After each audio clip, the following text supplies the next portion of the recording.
What is up, IDP Army? It is your man, Jordan Rains, and we are back again with another episode of the IDP Army podcast. We're talking mostly IDP, all fantasy football. If you guys haven't been keeping up, which you should be, obviously, the last 3 shows we did, 4 shows we did, were all ranking shows. So go back, check those out. We went over defensive line, linebackers, defensive backs. Tonight, we have a special guest. If you're joining us on the stream, if you're listening to the pod, wherever. We have Scott Connor with us of the Dynasty and Chill podcast. Follow him on Twitter at CharlesChillFFB. What is up, Scott? How you doing tonight, man?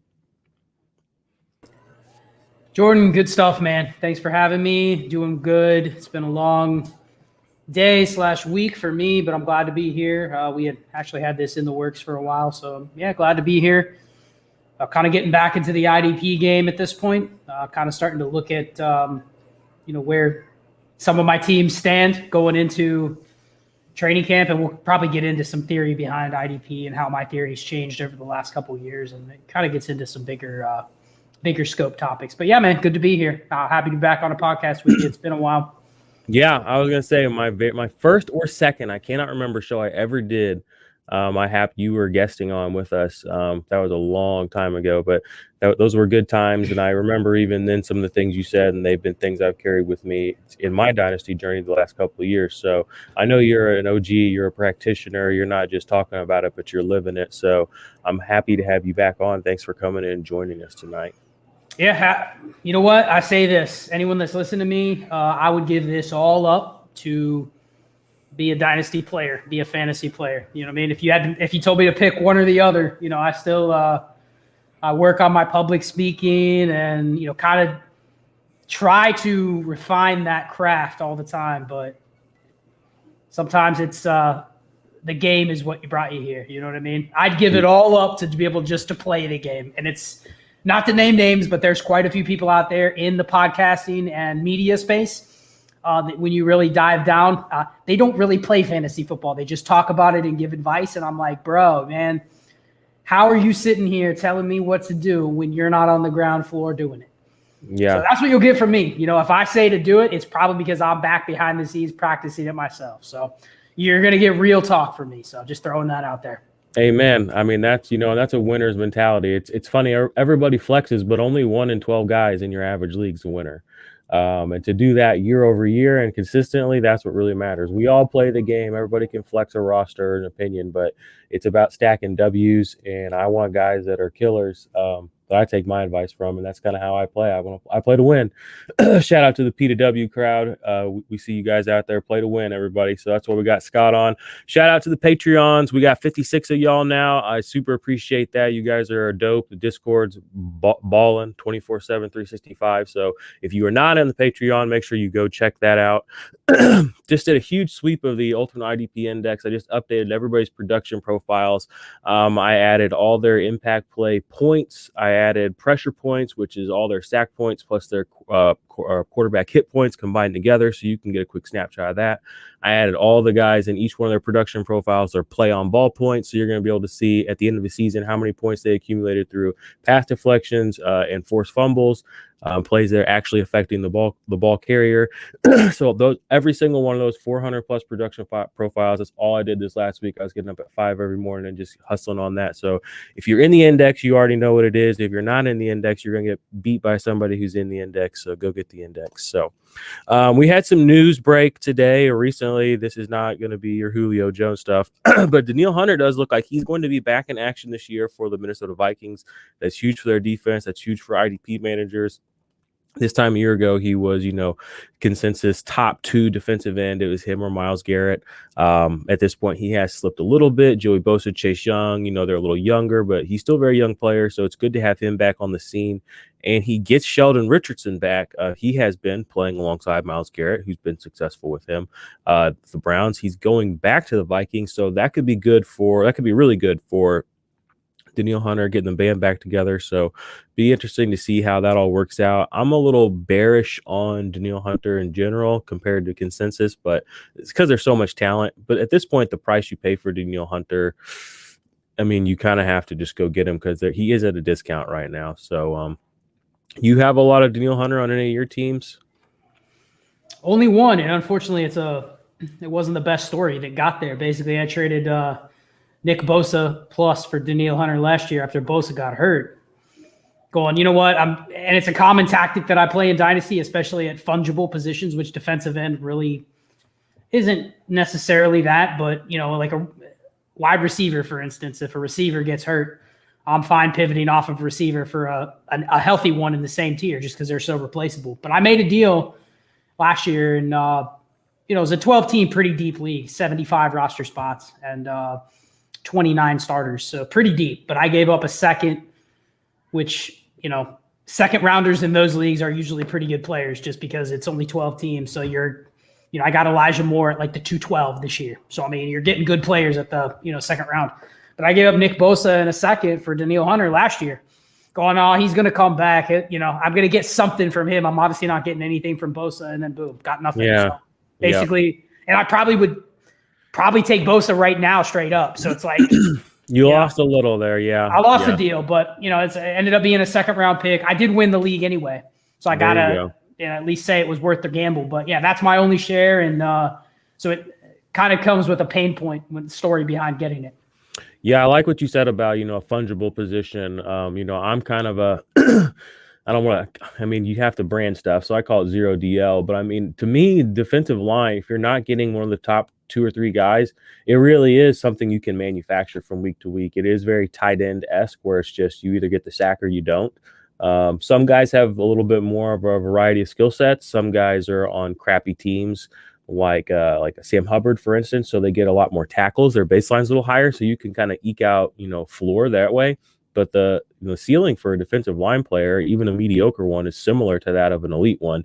It's just the elite ones are going to hit it more often. So I definitely know what you're saying there with defensive line being a little bit fungible. I know a couple of years ago when I first got into IDP, the big thing was to have a solid defensive end or defensive lineman. And like that was like one of the first things everybody said to do that. And I was just like, in my mind, it was said a lot, but it didn't make a lot of sense. So I started, experimenting with drafts last year, and I was getting Montez Sweat and DeMarcus Lawrence last year in the 20th round of mixed leagues, when Aaron Donald's going in like the 9th or 8th or 7th. And I'm just like, I can replace, I'm getting 80-90% of Aaron Donald, 10, 20 rounds later. So I kind of started saying, reimagining what the defensive end position really is.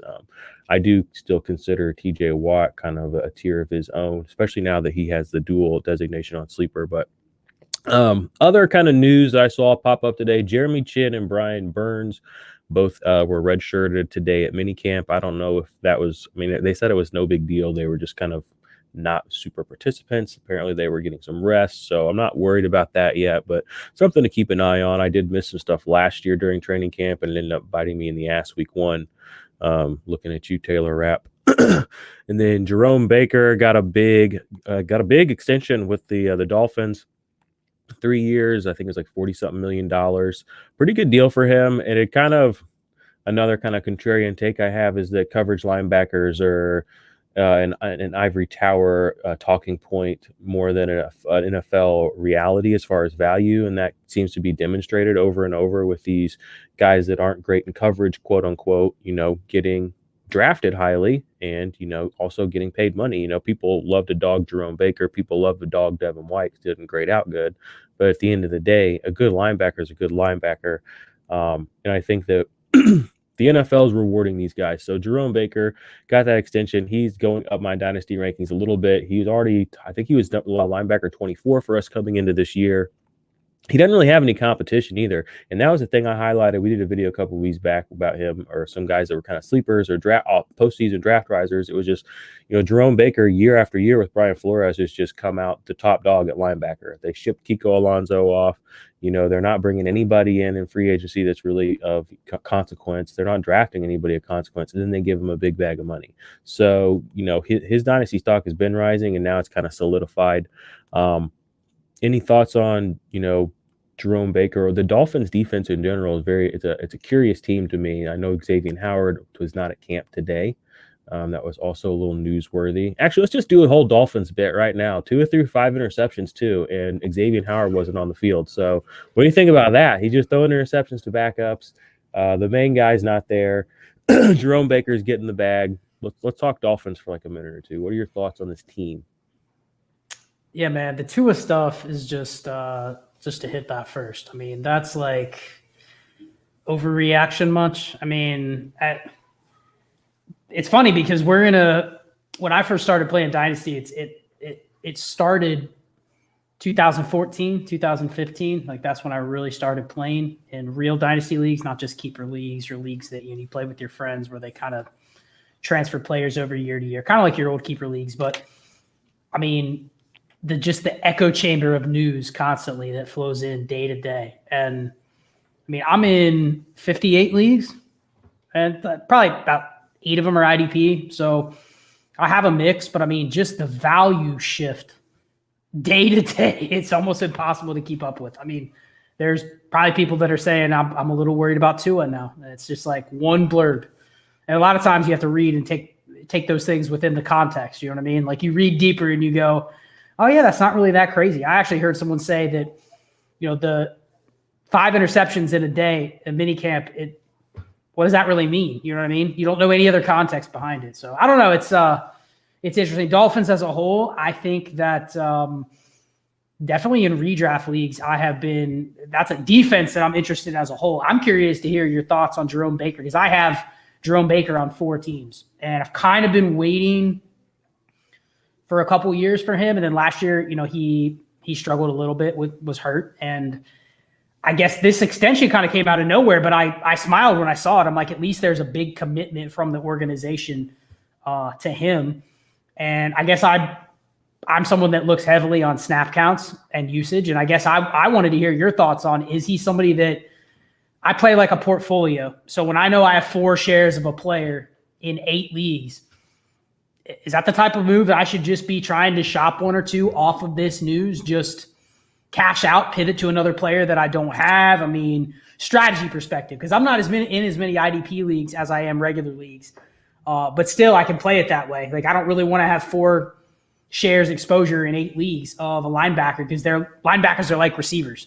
Yeah. And a lot of these leagues are like start 4 to 7 linebackers. So it's like I'm trying to collect a bunch of them that are within a threshold. So I always have 4 hammers that I can start every single week.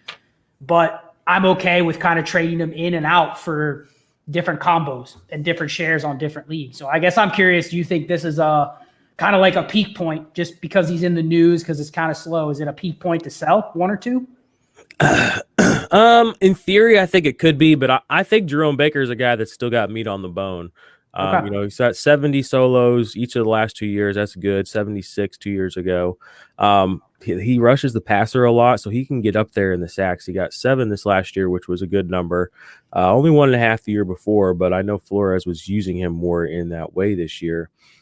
The pass deflections are a little low, and the tackles for a loss are a little low. But like I said, that in my eyes, he's got meat on the bone still. And securing the money, and like I said, there really isn't anybody on his tail. And his 3rd year last year, he's gotten better every single year. So I wouldn't cash out yet, especially if you're playing 4 to 7 linebackers. He's a guy that you're never going to have to take him out of your lineup. And right. There's value. I mean, I know, again, to me, there's so much value in just like not having to deal with shitty players. Like, just having a guy that's like, okay, like having Travis Kelce is 1,000 times more convenient than having George Kittle. I don't give a fuck how valuable George Kittle is. At the end of the day, Travis Kelce doesn't ever stress me out. Never has, probably never will. George Kittle, I don't own him anywhere, and it feels great. And it's stressful just hearing about George Kittle. It hurts, So there's something to be said for just having a guy who every single week. You don't have to fuck with him. You don't have to take him in. You don't have to think about benching him. You're like, he's in, like he's locked. And I think Jerome Baker, especially on a 4 to 7 linebacker team, I would definitely keep Jerome Baker around. Like you said, the security of getting the contract. This team is going up. They're adding edge rusher help, so that could make it more disruptive, more turnover opportunities, interception opportunities, fumble recovery opportunities. So, and he's, like I said, he's trending every year, scoring more points, getting more impact plays. He had 12 impact plays in 2018, 12 in 2019, and then 19 this last year. 19 is not an elite number, but it's a good number. And like I said, it's trending up. So I think he could push into that 20 range this year or 25 range this year. If he balls out. So I would not get rid of him. Yeah, I guess I'm just thinking like one of my approaches with receiver is very similar to linebackers, where it's like evaluating you're scoring and evaluating your settings, but I look for, depending on how many teams there are, let's just use the example, start 4 with 3 flexes. Okay. And it's let's call it a 14 team league. I know that's a little bit deep, but I mean, the idea is it doesn't matter how many teams, how many core starters, how many flexes, there's a mathematical equation that you're basically saying, okay, this is the number, because linebackers are a lot also like wide receivers where, if you can start 6 or 7 good ones, you're going to, you know what I mean? Yeah. Like they're the easiest position to, I think, predict opportunity from week to week. So, I mean, if I can throw them in there, I'm going to if I can. But I guess the idea would be, similar to receiver, I like to kind of limit the number of exposures that I have to each one, because there are so many that are maybe within the same tier that you could pivot to or pivot off of. So that was my question. It wasn't like, do I want to dump Jerome Baker? It's more of, would you literally pivot to somebody in the same tier that you'd have 0 of just for that purpose? And you're saying you actually think his value could still go up, or his production could still outproduce what I'm going to actually be trading away, right? Yeah, because I think he's a suppressed asset right now. I don't think he's valued currently, even after this news, appropriately. So I don't think you're still going to be able to get for him probably what you should. I could see, I think you could pivot off of him, and if that, like you said, it would limit your exposure if he did have a down year or did get injured. But the guys you're going to be able to get for him are guys that I don't have as much faith in that tier, kind of. So would you like pivot off of him for a share of like Micah Parsons if you wanted one? I would do Micah Parsons, but like for instance, and I have him in the same tier as like Miles Jack, for instance. I would take Jerome Baker over Miles Jack. I have him in the same tier as Jordan Hicks. Obviously, Jordan Hicks is in a weird situation right now. Jayon Brown, those are kind of the guys in that area where I have Jerome Baker, and I would take Jerome Baker over all of them. And Eric Wilson, another guy, just because I don't know the security or how good of players these guys are. Miles Jack got paid, but I think this is the last year that Jacksonville has to pay him, and he's done nothing to deserve the money he has. So he's going to get booted somewhere. He's a Leighton Vander Esch type player where it's like, yeah, he's basically worth something because he's on the field. I don't think there's any, I think we don't have any more upside to him. Jerome Baker, he could be a tier 2 linebacker next year. Like, if he tacked on 15 to 20 more tackles on what he's already done, you're gonna be able to cash out next year, and you'll be able to get more. So I think he's a guy that's going to keep seeing value increase. So would he be somebody that you would pivot to, that maybe you have a guy that's 29, 30 years old and you're trying to hit the reset button? Would he be somebody that you might pivot to, even if you have to add a little piece to try to gain back a couple years? He's a guy I would go try to acquire right now, like you said, because I think his value is still suppressed. I don't think it's where it should be. Like, I think he could be similar to like who's that? Tremaine Edmonds. Like Tremaine Edmonds, his value is a little suppressed right now too, but I see them similar type of players. They could be same kind of thing. So, Jerome Baker got that bag. Good for him. All right, I got 2 more. We have still cruising through the news here. I wanted to say one thing. Justin Houston, my guy, is still out there as a free agent. That's crazy to me. I think he needs to go sign with the Bills or the Steelers. Both those teams could always use a rotational third down pass rusher, and Justin Houston still got some juice in the tank. He did just fine last year for the Colts. Honestly, the Colts would be smart to bring him back.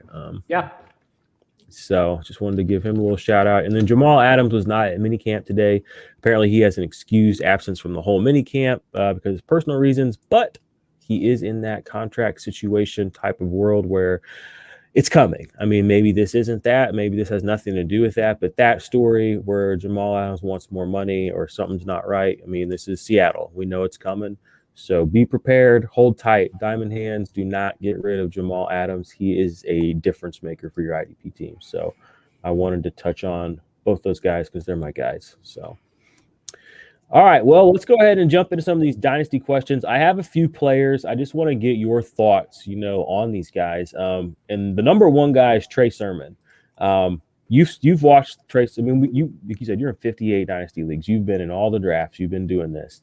The narrative around Trey Sermon the week and the second week after the NFL draft versus the narrative around Trey Sermon now, is different. The value is the same. I mean, the same players, the same situation. So how did you attack Trey Sermon in your drafts this last month and a half?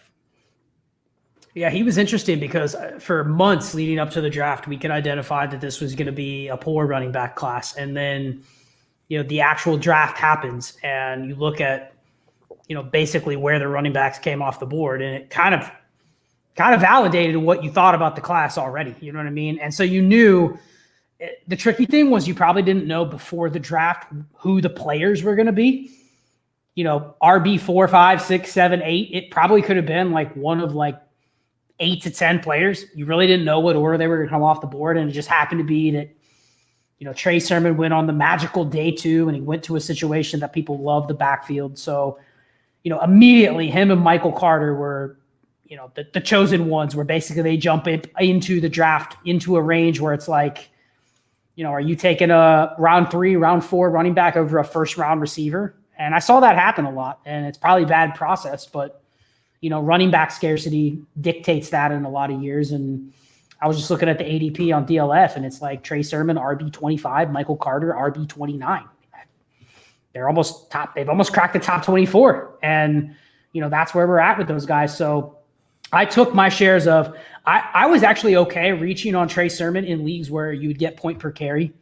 I think those are the only leagues where I actually took him. And I actually did take him in those leagues over some of the receivers that were in that second tier. So over Rondale, Elijah Moore, Terrace Marshall, Rashad Bateman, Devontae Smith, Jalen Waddle. And I'm okay in a point per carry league just from positional scarcity and the scoring advantage that you get in a point per carry. But other than that, he's a sell. I mean, the only reason I would maybe hold on to him if you can't sell him for, I want at least a first rounder in a non-point per carry league. So just a PPR league.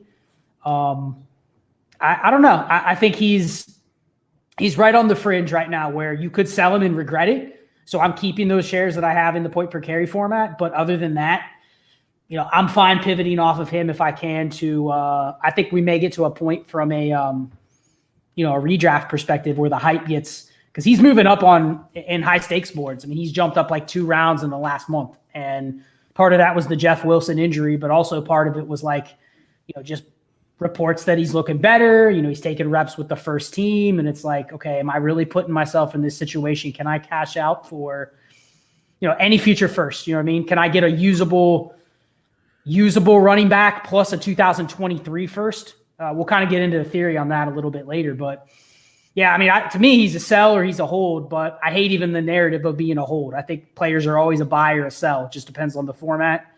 Depends on what your portfolio looks like. So that's my approach. But the ones I have, I'm good with holding because I got them in spots where I think it's positional leverage. So in a rookie startup, or in a rookie draft, a super flex, let's just say, where do you think is appropriate value to take Trey Sermon? Assuming that your team, like you said, running back, your team always needs a running back. Let's just say you're middle of the pack at running back. You have like Chris Carson, Melvin Gordon, Kareem Hunt, some pass catchers, garbage. Right. Like, where are you looking at Trey Sermon as like, this is going to add more value to my team this year? Assuming that, are you try to play to win every year, or how do you approach every season? I'm interested in that as well. But like, where do you think Trey Sermon is worthy of being drafted in Superflex rookie drafts? So I'll zoom out a little bit just to answer your question, because I think it gives a little more context. So I have an economics background, and so I have basically joined a ton of leagues and then zoomed out. And I look at all my leagues, and this might sound strange, but if you think about some of the concepts behind it, it doesn't mean that I look at every single league like it's just a part of a huge league. But I do really pay attention to roster construction theory and just an overall portfolio approach of all of my teams together. So when you ask the question of like, where would I take him in a league where my running backs are X, Y, and Z? I probably wouldn't take him in that league regardless of what my running back room looked like, unless it got to the point where I'm like, okay, this is where he's supposed to go, and he's literally the best valued player on the board. So in theory, probably behind at least the top 10 players in Superflex. That's a smash. He's not going until at least the 111. But then you're having to wrestle with the fact, okay, what is the path for – I happen to love Terrace Marshall. Not because I think Terrace Marshall's great. I think he has the physical and analytical and age profile that if he does anything as a rookie, the way Dynasty community values receivers, he's one that would ascend higher than the rest of the class. Now, does that mean he has as good of a chance next year to produce as like Devontae Smith? Probably not. But I also kind of look at Devontae Smith and I say, okay, he's a top 30 receiver right now. What's his ceiling? You know what I mean? Top 20? Like there's always going to be doubters on him. So it's like when I click draft on him, I'm drafting him for production. So like a guy like Devontae Smith is probably similar to what our Jerome Baker discussion was. I'm smashing the Devontae Smiths in leagues where I can start 6, 7, 8 receivers. You know what I mean? Getting those guys in that threshold has some value to me. If I'm in a shallower league, like the pick would be a guy like Terrace Marshall because I may lose out on that pick, but if I hit, I probably hit like at a T. Higgins level or higher. You know what I mean? Where the next year I can flip for a legitimate running back that I like or use that as leverage for other positions. So it's definitely format dependent there. So shallower league, I probably would be more apt to take Sermon right in that range. But I'd have a hard time pulling the trigger over like Bateman or Terrace Marshall because I do think those guys are wide receiver 3 and 4, maybe 1 and 2, depending on what you're going for. But I think they have exponential potential in terms of value. Whereas Sermon, man, even if he hits right away and has a couple good games, like if you tell me he's worth a first and a second, I'm going to cash out. You just, with the volatility of running backs, we'll get into some more running back theory later, but long answer. But yeah, I just have a hard time taking him over those 4 receivers, especially.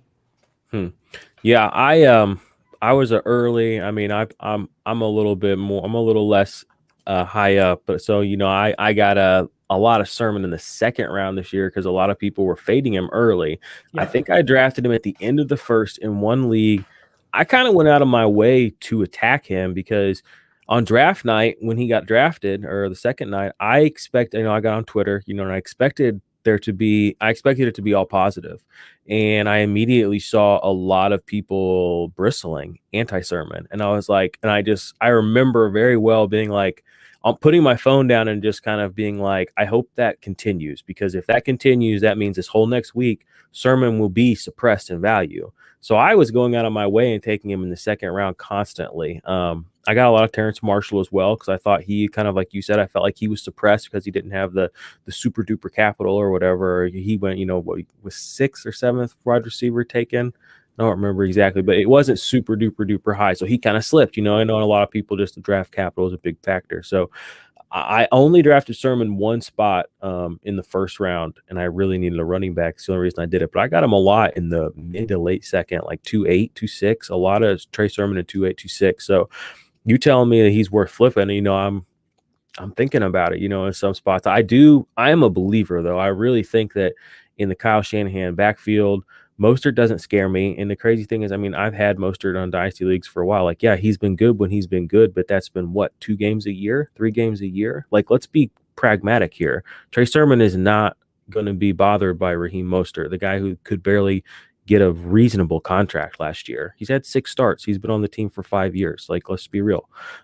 Jeff Wilson's out of the picture now. Elijah Mitchell, that's clickbait. So Trey Sermon's the guy in my mind. Like, that's how I'm projecting it. So to get the guy on a good team with a good coach at a suppressed value, there's no more of a wet dream in Dynasty in my mind than to get a guy like that in the second round. Now I think a lot of people got burned by Zach Moss last year, and I think that's left a sour taste in people's mouths for that type of running back. But if Zach Moss would have been what we were sold on, we would be very happy.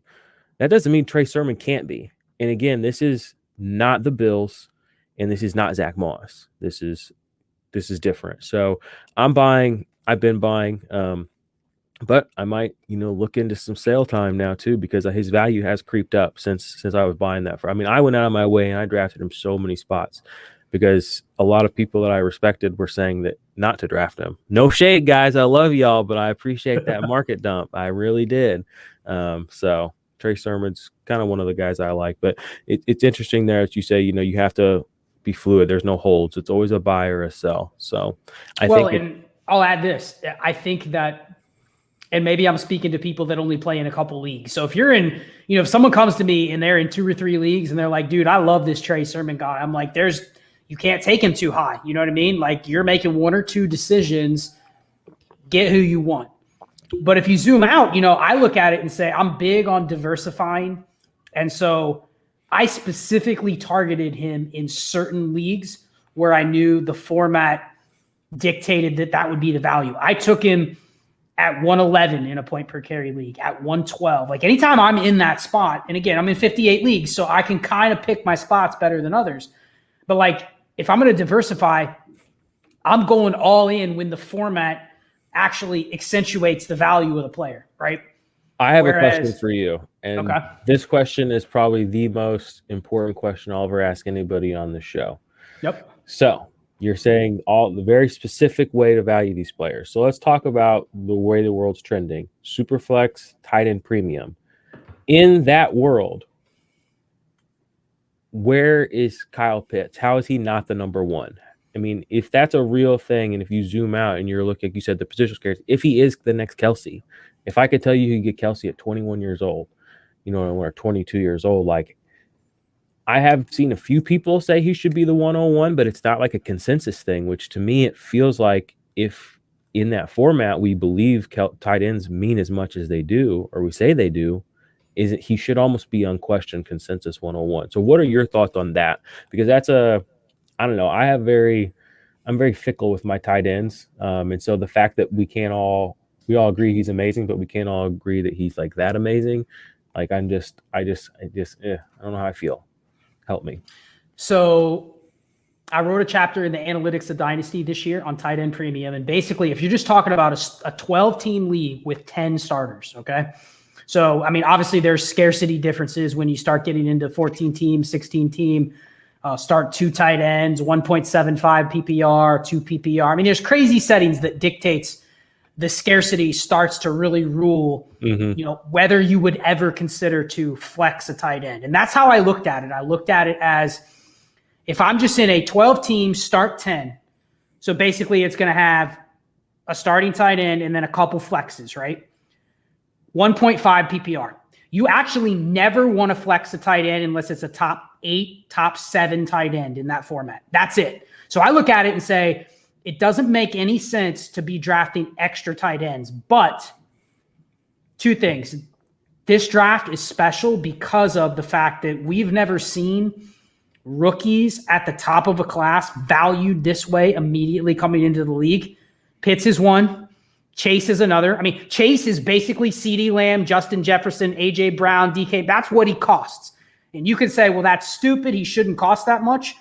But I can tell you that with Chase's profile, he don't have to do a whole lot as a rookie to be in that mix next year. You know what I mean? If he goes out and has 1,000 yards and just looks the part, next year he's going to be a 22-year-old and people are like, holy shit, this guy's great. Like, he's in the mix with those guys. So it isn't crazy to already value Chase in the top 4, 5, 6 receivers. If I'm in a startup draft, am I absolutely taking Devontae Adams, Stephon Diggs over Chase? Maybe not. It's not that crazy to say not, because I can probably tell you 6 to 12 months, Chase is worth more if he just hits the baseline. You know what I mean? Yeah. 200 PPR points, top 24 receiver. If he does that next year, he's checked every box that CeeDee Lamb checked last year. He may not hit Jefferson, but Pitts is the same thing. Like, what does he have to do to not be the tight end 1 next year? Get hurt? Tear an Achilles? I mean, to me, that's the only thing that stops him from being there. Now, the question is, do you take him over a guy like Travis Kelce? But I kind of look at it and say, I don't really care. I'm taking the ascending value player. So Pitts, Chase, Fields, and Lance, they're already top 12 quarterbacks in startups. So the cheapest you're literally going to get them is pick 104, 105 in a draft.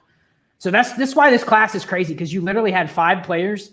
Maybe you throw Najee in there, depending on where he slots in. But like, you have Chase, Pitts, Fields, Lance, and Lawrence. And it's like, wherever you got them is worth more than where they would go in a startup. You know what I mean? So I don't think you can go too high. I was wrong on Pitts at the beginning. Back in January, February, I'm like, dude, this is crazy to value this guy as a top 3 or 4 tight end. But now, Yeah. what if he smashes as a rookie? Yeah. What if he has 1,000 yards and it's like he's a first-round startup pick, maybe higher? Like no, that's he could break a range that Kelsey never reached. So you got to factor that in too. So I can't tell you he's too expensive. You know what I mean? Yeah. It feels like to me, we're going to look back and pretty much everybody who drafted him anywhere, 101, 102, 103, 104, they're going to get the last laugh. Whoever it was, they're going to get the last laugh. It just kind of has that feel to it. So good on you. I did end up with 1 share of Kyle Pitts. I'm very excited about that. And I have a 103 and a super flex coming up. So wish me luck, because that's my target. Oh, you're sitting pretty, man. You can't go wrong with the top 5 picks. Honestly. It's him or Lance. This league, I was contrarian 2 years ago, so my quarterbacks have been Big Ben and, who have I had? It's bad. It's Big Ben, Derek Carr, and then it's just been a hodgepodge. RG3 was sitting pretty there for a minute, so I need a quarterback. But if Kyle Pitts is there, I already have Darren Waller and Kelsey too, and it's a tight end premium, and you have to start 2 tight ends. So I'm just like, man, like I don't know what to do. I can't really make a wrong pick there. So can you trade Travis Kelsey or Darren Waller for the 104? I might be able to. I mean, that'd be the kind of move where it's like, yeah. I will say my rostership of the rookies this year, I've been on a kick this year of I didn't really pass Fields or Lance ever if they were there. Doesn't matter if I had 5 quarterbacks and no running backs, I would take those guys just because you're literally drafting first-round startup value in a rookie draft, which, I sold Fields for McCaffrey straight up, and I didn't feel great about it. I'm like, in a startup, Fields they could go back to back. I mean, yeah, you're right. But this class is crazy, and I'm just like, dude, you're off.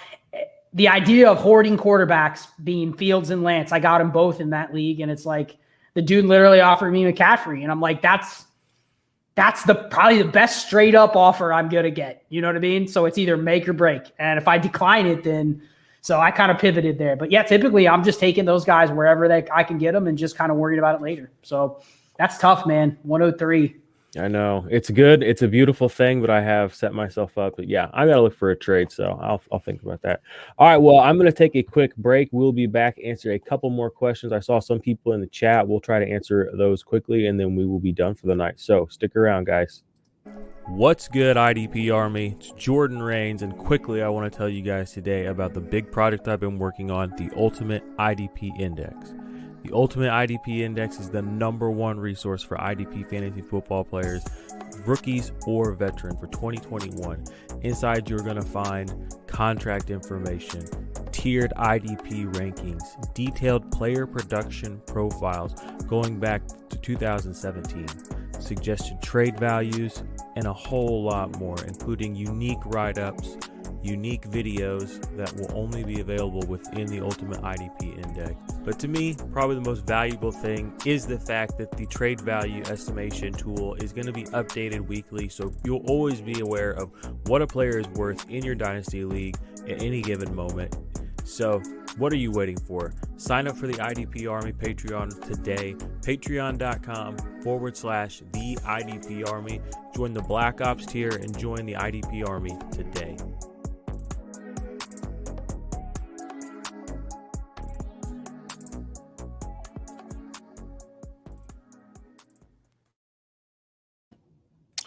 We are back in action. Again, appreciate everybody who is on the Patreon, guys. That is awesome. But we're back to the Dynasty world now. So I wanted to get some, this is some sleepers from you. I mean, it's hard to get sleepers anymore because everybody has so much information at their fingertips.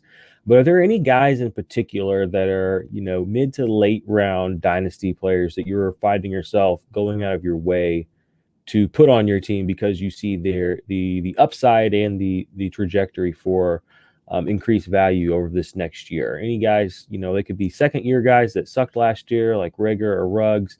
They could be maybe some older players that, we've seen flash in the past, Rashad Perriman, or even guys that might be only good for 1 year, Marvin Jones types, or, maybe AP. I don't know. I mean, he seems to always just kind of get 700-800 yards anymore just around. So are there any guys like that you're kind of looking at? I guess we could call them sleepers, but I feel like that term doesn't really work anymore. But no, I mean, and I think again, it's very much roster construction dependent. I mean, looking at your format and determining, especially with wide receivers, so here's a basic exercise for everybody, just to kind of give an idea when I recommend a wide receiver or when I talk about wide receivers. So you take the number of receivers that start in your league. So give me how many teams in a league, Jordan, 12 or 16 or 14, pick a number. Let's go 14. All right, 14. How many starting receiver slots? 3. All right, so 14 times 40 is 14 times 3. You got 42, right? So how many flexes? We'll go 3. 3 flexes. Okay, so that's another 42. So typically over the last 5 years, it's around 60%, depending on if there's point per carry or how big the tight end premium. Let's just call it PPR with 1.5. That makes it the easiest because the number doesn't change. But you can run this. You can run this and kind of figure out what is the flex value? What's the approximate value of what fits in a flex over the last 3, 5, 10 years? I mean, it's not that hard to calculate those numbers. But let's just call it 60%. So 60% of 42, which would be your flexes, right? So you're talking about around 25, 26 receivers in the flex on a weekly basis, and then you add that to 42. So essentially you kind of get this rough threshold of like wide receivers 75 to 80. And obviously you want to be on the higher end of that. So you don't want to necessarily be, you probably want to start 6 receivers every week in that league, but you don't want to be starting 6 guys outside the top 50. You know what I mean? You're not going to be able to keep up with the Joneses if you do that. However, if you look at, I want to start 6 receivers every week, and I kind of want to be on the higher end of that threshold. I don't want to be at the back end. So maybe you cut it off at like the top 2/3. You know what I mean? So maybe you want to be, essentially you want all 6 of your starting receivers to be top 50, top 60, but you also want to have the ability, because that's the power position, you want to have the ability to almost pick between 9 or 10 of those guys on your roster. In that top 60. So you want to have a good every week. I see what you're saying there. You want to have a good stable of guys. You want to have a couple of studs, but then you also want to have a good group of that that core area, and pick from those guys. I have a lot of teams like that too. We were talking actually before we came on. I find that so many of my teams are just riddled with these wide receivers that are, I mean, I just don't know how I have so many of them. Deebo Samuel, Curtis Samuel, Mike Williams is dirt cheap right now. And I'm just like, the guy's got stupid upside. Tyler Boyd, I mean, left for dead. And I just have like you said, you have these teams, and I'm looking at these teams where these guys are on my bench. I have AJ Brown, Calvin Ridley, Tyreek Hill starting for me. And I've just, like I said, I found myself kind of gravitating towards that. Maybe I haven't looked at the numbers, but you're right. Like when I look at my teams, I try to kind of pack in those, like you said, as many upside, receivers as I can, because on most weeks, that's what I want to start too. Marquise Brown. I mean, those guys in a 6, like you said, you can start 6 receivers and you have 6 top 45 receivers. That's a good feeling, Yep.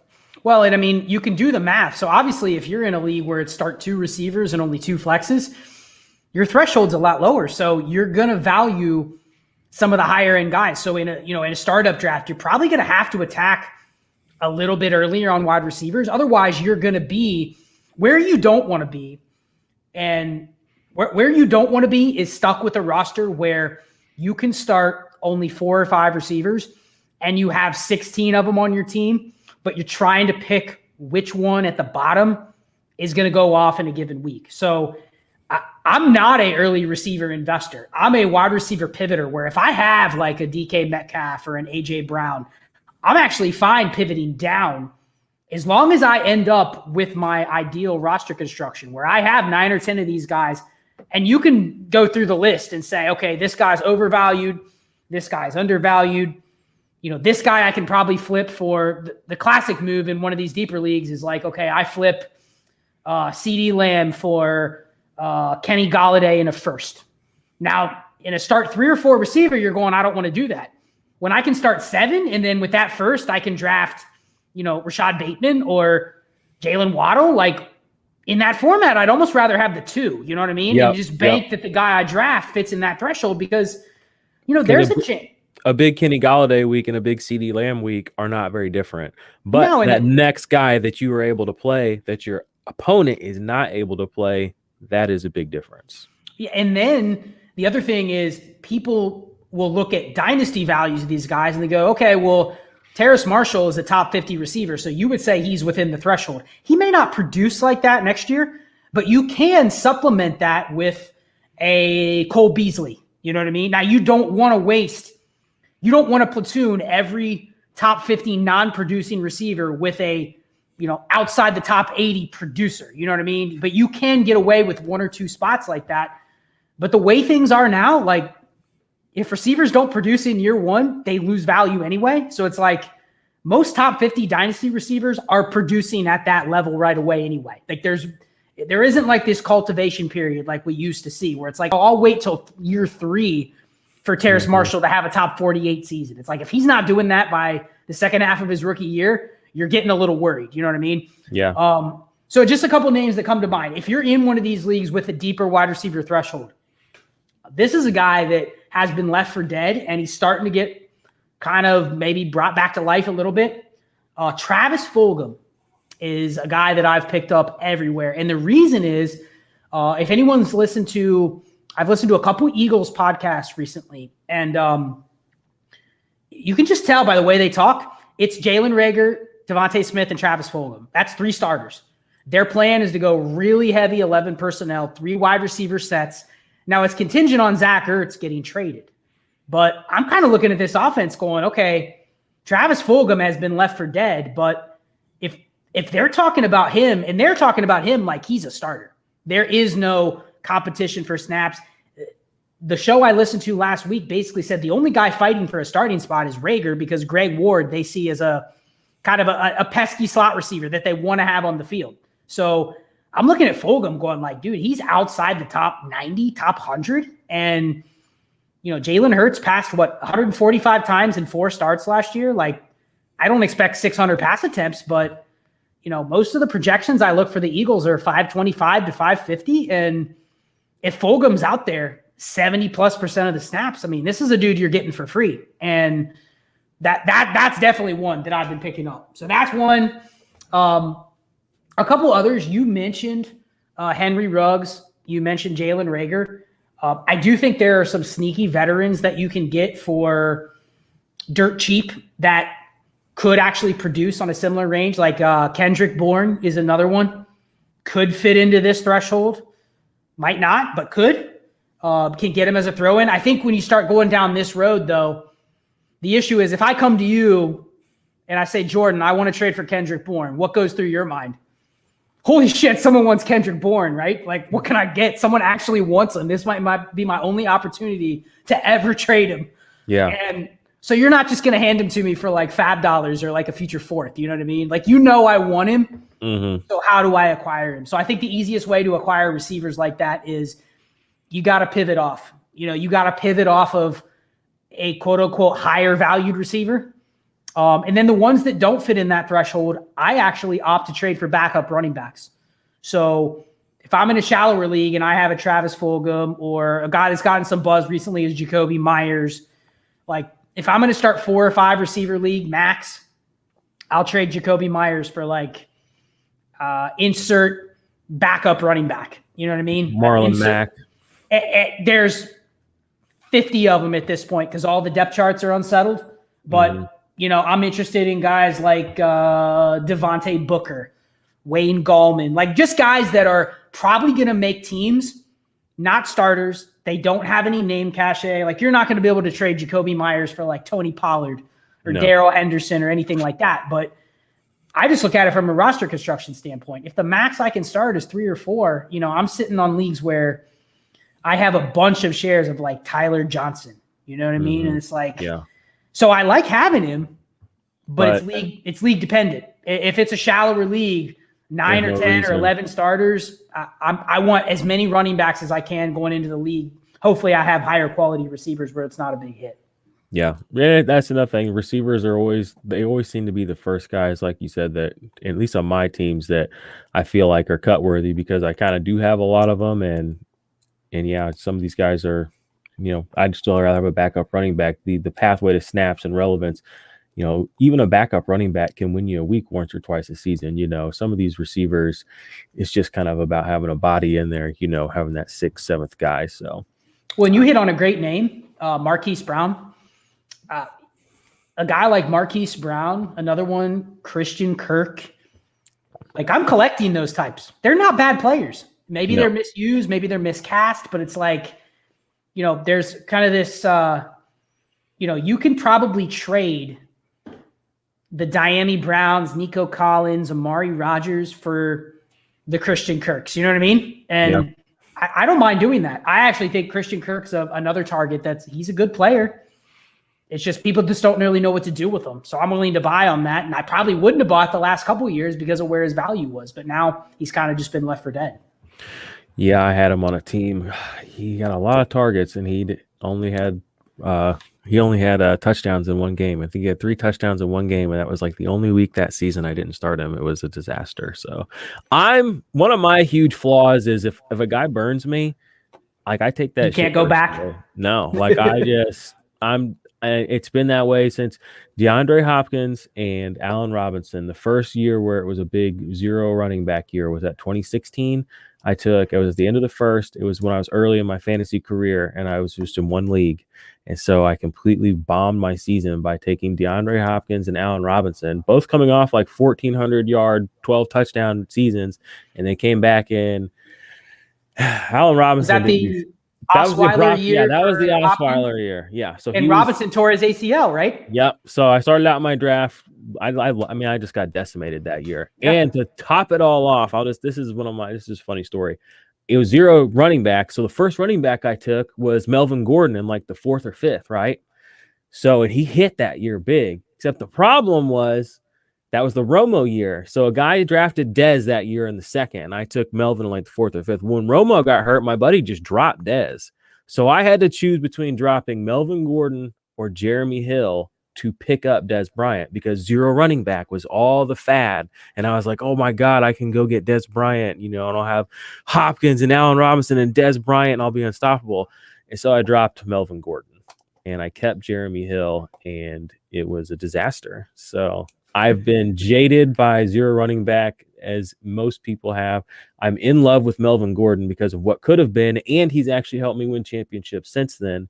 And I've never drafted DeAndre Hopkins ever again, or Allen Robinson. You hold a grudge. You gotta be flexible, and that's why I play in so many leagues. I'm almost so detached from the players. The players. So I'm like, I'm sitting here looking at like an ADP list, and I'm like, I'm out there. I'm buying Darius Slayton. I'm buying Christian Kirk. I'm taking shots on those guys just because they're depressed, and they're depressed for exactly what you said. It's like they didn't live up to what people thought. So the thought of valuing those guys similar to, and I like this guy, but I mean, some of the hype on like Darnell Mooney at this point. Oh my God. He's a top 50 receiver. And I'm like, okay, how? Just range of outcomes between Darius Slayton and Darnell Mooney. Going forward, I certainly would take Mooney over Slayton, but like, would it be out of the range of outcomes where like one injury on the Giants and then all of a sudden it's like Slayton has a decent year and like they could reverse, you know what I mean? Slayton's year last year and the year before is basically the same minus a couple of touchdowns. He still had 700 yards. It was like almost the same. The thing was, it just wasn't the touchdowns. He didn't do 20 to 30% more than what he did as a rookie. So he falls 50%, right? But he stayed baseline, and I like that. When I see that, I'm like, okay, like if you can get me 700, that's useful. And if you can get more, if Kadarius Toney's hamstring gets pulled or groin, or these things happen, or poor Sterling Shepard and his concussions and migraines, man, there's a story for you. They've been burying that one for a while. But yeah, like I said, my toxic trading is I'm personally attached to the game. I do not roster any Joe Mixon, never have. I do not roster Odell Beckham, never have. It saved me a lot of headaches. I've never rostered George Kittle in Dynasty. It saved me a lot of headaches. And maybe that's not the right way to play, but there's almost no point in drafts where I'll take some guys. And it's helped me in other spots too. Doug Baldwin, I remember people loved Doug Baldwin, and they were making all the excuses and reasons why he's going to be so good, blah, blah. And I'm like, he's dust. Like, you can see it on the field, he's dust. Everything with him is contrived. He's dust. And then he like basically never played again. And I was just like, you just kind of have to, I don't know, like you can't. And it emotionally bothered me that people were so high on him, they couldn't see that he was dust. So I went the other way. So I don't know. I think there's some value in being a little bit invested in players. You're able to cut through some bullshit, maybe. I don't know. Well, I respect that for one reason. I think what's lacking in fantasy football, especially Dynasty now, is conviction. Then, dude. Everybody agrees with everybody on everything. And it's just there's so much information these days that, I hear people say, I listen to a ton of content, a ton of podcasts out there, and I'm like, the worst advice is like, I'm just going to wait and see what happens. If you've waited and you see what happens, then 95% of people are already doing the same thing. You've missed it. You've missed your window. Now, I'd rather get my ass kicked and be completely wrong, but when I'm right, yes. I predicted 6 months out, and now I'm laughing because you're paying twice as much to get the same conclusion. So, yeah, there's just so much conviction. Pick a lane, pick a bet, pick a side, and go with it. There's big things, Shaq Barrett, the last 2 years. At this point, like last year, my big thing was people were like, oh, I need to see Shaq Barrett do it again. And I'm like, he just fucking did it, okay? And now if he doesn't do exactly that, he can still be good. And think about this. If you have to see it again, that means you've seen it twice. You missed it twice. I'm like, at some point, when are you getting on? And this is my thing, and I'm not taking shots, but I'm going to say there's a lot of people that fucking love Derrick Henry now at 27 years old that didn't love him at the end of 2018 when he was busting out of them drawers. All right, so we've missed 2 years because y'all's conviction level was medium rare. Now, there's a few people that rode for him, and they won their people championships. Like you said, you have to be able to take the wins and the losses, So you do notice the people that hop on the trains late, and it's just like, at this point, you're not helping me. You haven't helped me. You actually hurt me because the last 2 years you told me not to do that, but it's cool, whatever. So I do have conviction. I don't have a problem being wrong, but you also get to actually be right too when you actually, plant your flag. So, and like you said, there's a lot of people that don't really want to do that, so whatever. Well, it's like any gamblers out there, the best time to make really convicted bets is really early on when the line gets set initially. Don't wait for, you hear like, I'm going to wait for the line to fall. I'm going to wait for all the action to come in. I'm going to wait for things to course correct so I can get, the best possible number. You know what I mean? And it's like, if you wait till the very last minute, that line's already dialed in. You're not getting an edge. You may win, but like you're making almost a 50-50 bet. It's just probably like a gut feeling. You're like, okay, I'm going to go with this bet. You know what I mean? But you didn't gain anything from it. And so I listened to a book on tape called Thinking in Bets like 2 weeks ago. And I never listened to it. I'd seen it out there by Annie Duke, the former poker player. And she talks about just going through life, thinking about everything as a bet. And, she's a poker player. It's different. I'm a blackjack player. But like the same thing with blackjack is like your only advantage is not to just play heads up against the house. You know what I mean? Like if you do that over the long term, that it's a waste of time. You know what I mean? Because you're going to win. It's like 49.7% of the time you're going to win against the house. And it's like, I could put $1 million up and waste a year of time. And it's a 0.6% difference between the house and I, if everything just goes square. So it's like, get out when you feel you need to get out. But man, get double, triple, quadruple down when the odds are you think could be in your favor and make the bet. So and that's kind of circle back around to Trey Sermon, like getting him at the end of the second. You know what I mean? Like in my conviction, and like I said, people that I have a ton of respect for were just out here just dumping on the guy, and I'm like, I'm in. Like I am so in, it's unreal. And if he fucking fails, I wasted a second. And if he hits, he's gonna be a top 12 running back if he hits, like if he actually hits. So let me ask you this. And this time next year in startups, when he is the guy, I mean, what's he gonna go as? You know what I mean? Like, who's gonna go higher, him or Najee? You know what I mean? With Big Ben gone and the line maybe still trash. Like this, like the world's gonna be different. Like you said, place your bets now because next year maybe he'll be higher. You know, so that's where that's where my level of conviction's at. So let's say you have 5 shares of Trey Sermon, right? And he does hit to that like 3x value next year, where it's like he's Antonio Gibson level next year, right? This is where we're different because I'm a hodler. So do you cash out on 1 or 2 just to hedge again, or are you all in for another season? Nope, I'm all in. I'm just dunking on people, and I'm saying I got him dirt cheap. Fuck you, you can't have him, and that's how I roll. I'm rubbing it in people's faces too. I'm taking to the bank, you know, because I mean, like you said, in theory, yeah, I could get a little bit more, but I'm also a big guy. One of my big theories is I'm a points over picks guy, and I know I don't really have anything necessarily to back that up, but it's like, to me, picks are currency. They don't score you points. They're a medium to get me to somebody that scores me points. So at the end of the day, I'm always cashing out with actual points. So if I can get, I don't know, anybody, T. Higgins this year for a first next year, who's to say I can't get all of T. Higgins' points for 2021 and still in April of next year have that first back on my team? You know what I mean? Like these things happen. So I'm a very picks over points guy because picks can always circle back around. Picks don't actually score you anything. They look good. Yeah. They can turn into something. Yeah. But they're unrealized gains. Points are points, you know? So I'm a very picks over points oriented kind of player. I say that I still have quite a few firsts sitting around but I do also see the value in keeping first and converting them at the right time. I love holding on to my first until like week 7, 8. And then like when I really need to like, you know, make that move, that's a good time to have it because there's some guys kind of looking towards that pick season. You know, it's Dynasty. Half your fucking league's not playing to win. They're just trying to collect future first. Yep. You know what I mean? So take advantage of those guys. You look at that guy, he's got 3 firsts. You know what he wants? Another fucking first. And if you got one, he'll come, you know, he'll look for it. So he's not playing to win this year.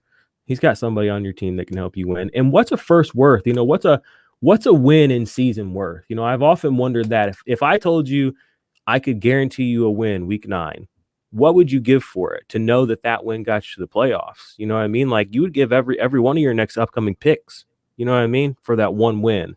So what if that one win what if it's a player like I don't know, just a get by player, you know, just to fill in the gap, a gap stop, you know, like a Jeff Wilson. If you knew that Jeff Wilson in your roster for a first would get you to the playoffs, you go get Jeff Wilson to get that W. So the value of a single W can be worth, you know, the picks too. So it's interesting, you know, and people can get desperate.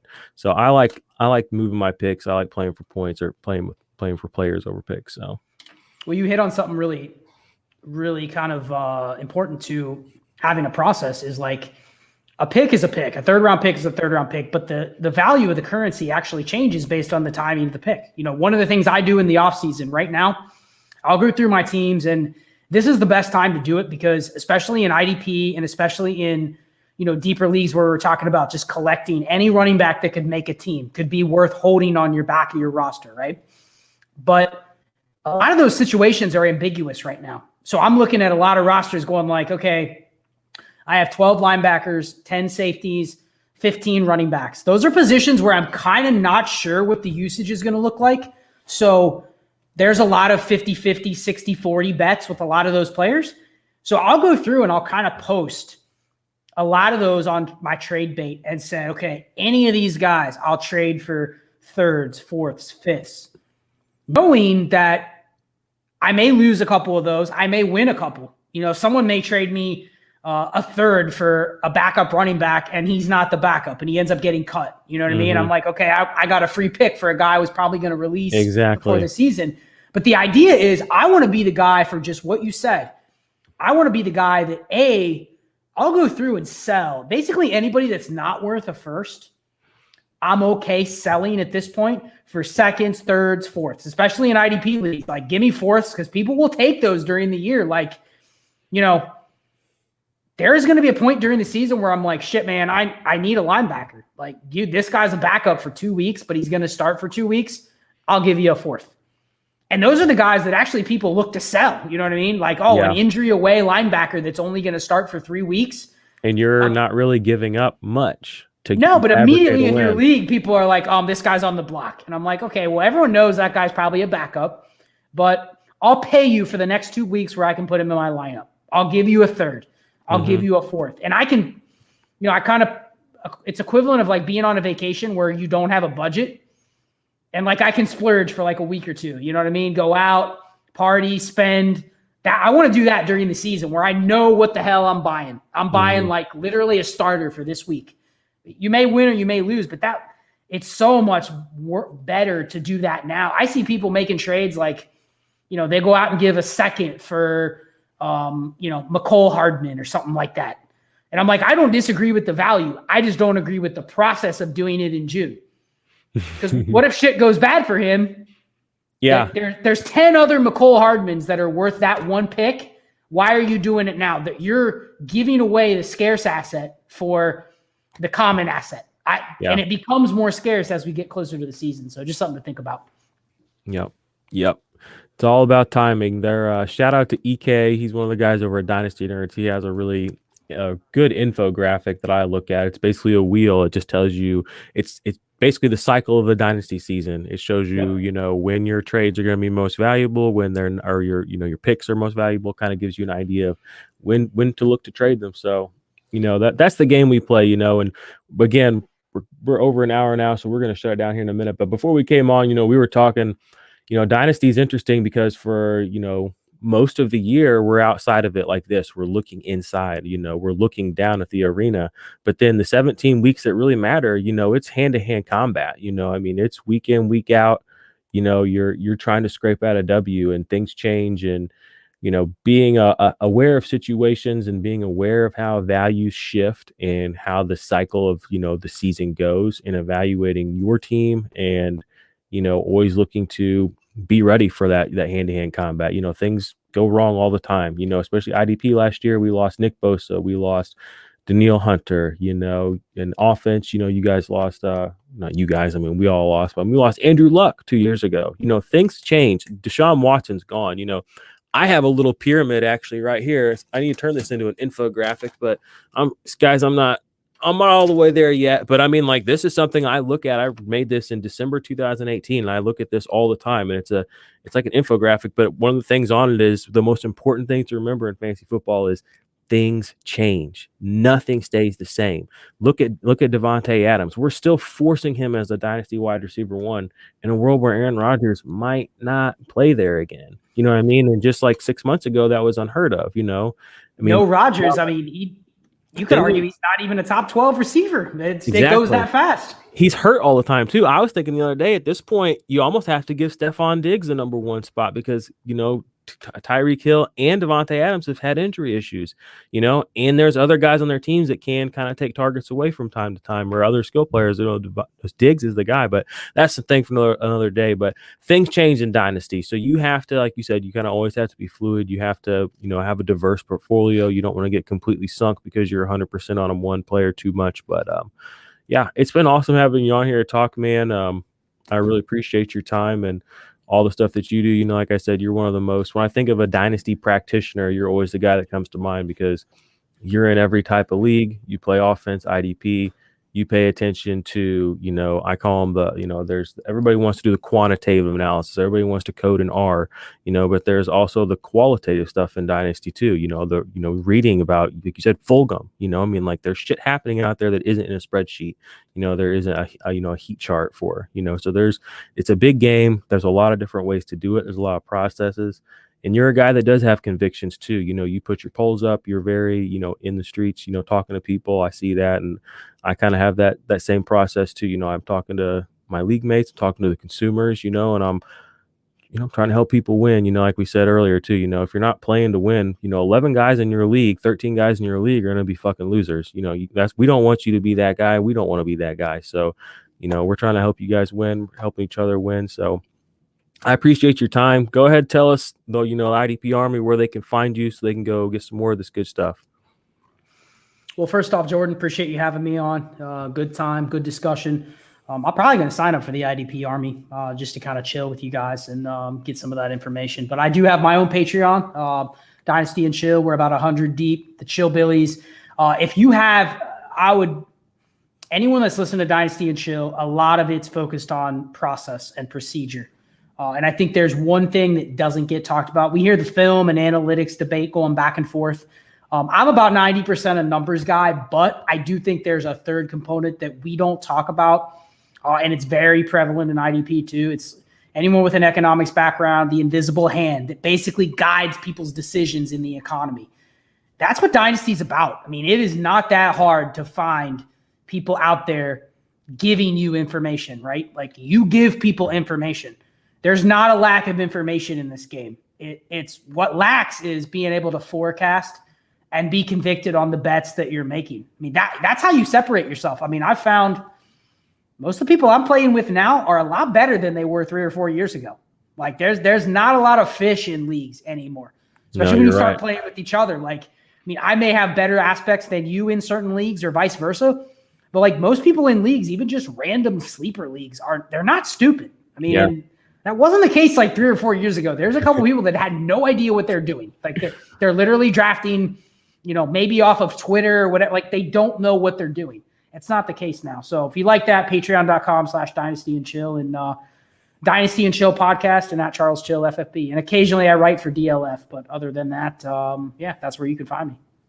Yes, sir. Yep. IDP Army, you heard the man. Go sign up, show love, show support to a real one. He's in the streets practicing what he preaches, out there fighting the good fight. He's in the arena with us. And with that, IDP Army, we are going to get out of here. I will be back sometime later this week. The Offensive Points pod will be recording tomorrow night, so keep an eye out for that as well.